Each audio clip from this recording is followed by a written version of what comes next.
Hello అండి, ధనసాయి CN practice.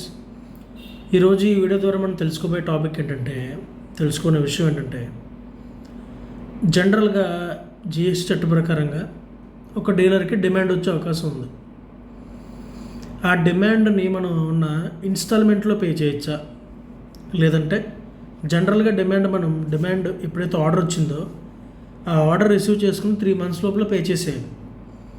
Are ఆ 3 monthsని మనం ఇంకా పెంచమని అడిగే అవకాశం ఉంది. సో ఈ 2 విషయాల గురించి మనం ప్రాపర్గా తెలుసుకునే ప్రయత్నం చేద్దాం. రైట్, ఇప్పుడు ఈ డిమాండ్కి సంబంధించిన ఎక్స్టెన్షన్ ఆఫ్ టైం కానీ, లేదంటే ఈఎంఐల రూపంలో మేము పే చేసుకుంటాము అంటే మనం రిక్వెస్ట్ చేయడానికి ఈ సెక్షన్ 80 అండ్ రూల్ 158 ద్వారా మనం చేయొచ్చు.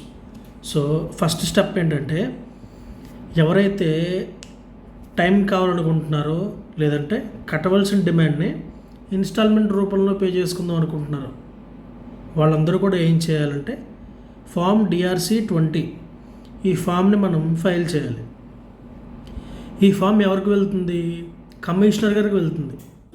సో అప్పుడు కమిషనర్ గారు ఏం చేస్తారంటే, లోకల్గా ఆ జిఎస్టీ రిజిస్టర్డ్ పర్సన్ ఉన్న జ్యూరిస్డిక్షన్లో ఎవరైతే ఇన్ఛార్జ్ ఆఫీసర్ ఉంటారో, అంటే జ్యూరిస్డిక్షన్ ఆఫీసర్ ఎవరైతే ఉంటారో ఆయనకి ఫార్వర్డ్ చేస్తారు.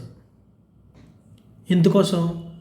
సో డీలర్ ఇలా అప్లికేషన్ పెట్టారు, ఆయన ఫినాన్షియల్ ఎబిలిటీ ఏంటి, కట్టుకోగలరా కట్టుకోలేరా?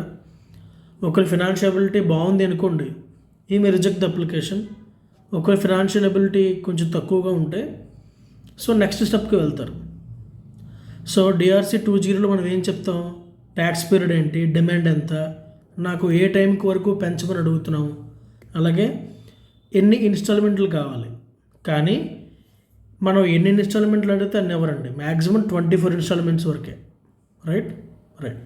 ఇప్పుడు కమిషనర్ గారి దగ్గర రిపోర్ట్ వచ్చింది.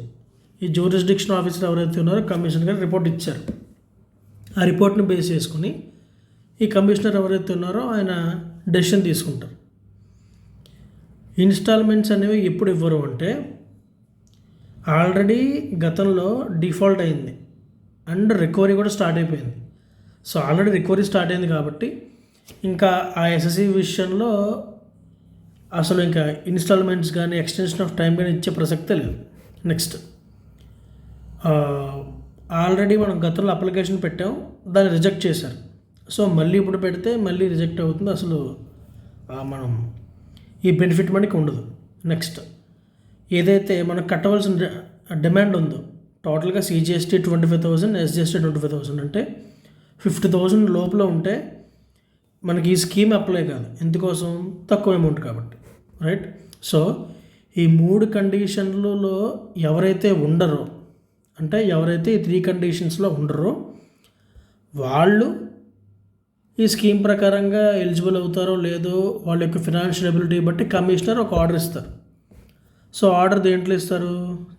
DRC-21లో ఇస్తారు. సో ఈ DRC-21లో ఏం చెప్తారు? మనం DRC-20లో ఏం అడుగుతాం? మాకు 3 months కాదండి, ఒక 5 months కావాలి అని చెప్పి అడగచ్చు. లేదంటే నేను ఒక 24 ఇన్స్టాల్మెంట్స్లో పే చేసుకుంటానని చెప్పి రిక్వెస్ట్ పెట్టుకుంటాం. ఆ రిక్వెస్ట్ ఏదైతే ఉందో ఆయన దీంట్లో అప్రూవ్ చేస్తారు, లేదంటే రిజెక్ట్ చేస్తారు. రైట్. సరే, ఇప్పుడు మనం ఏదైతే రిక్వెస్ట్ పెట్టామో దాన్ని ఆయన యాక్సెప్ట్ చేశారు. యాక్సెప్ట్ చేసిన తర్వాత మన ఫస్ట్ ఇన్స్టాల్మెంట్ ఏదైతే ఉందో అది పే చేసాం, బాగానే ఉంది. నెక్స్ట్ ఇన్స్టాల్మెంట్, థర్డ్ ఇన్స్టాల్మెంట్ అన్నీ బాగానే పే చేస్తూ వస్తున్నాం.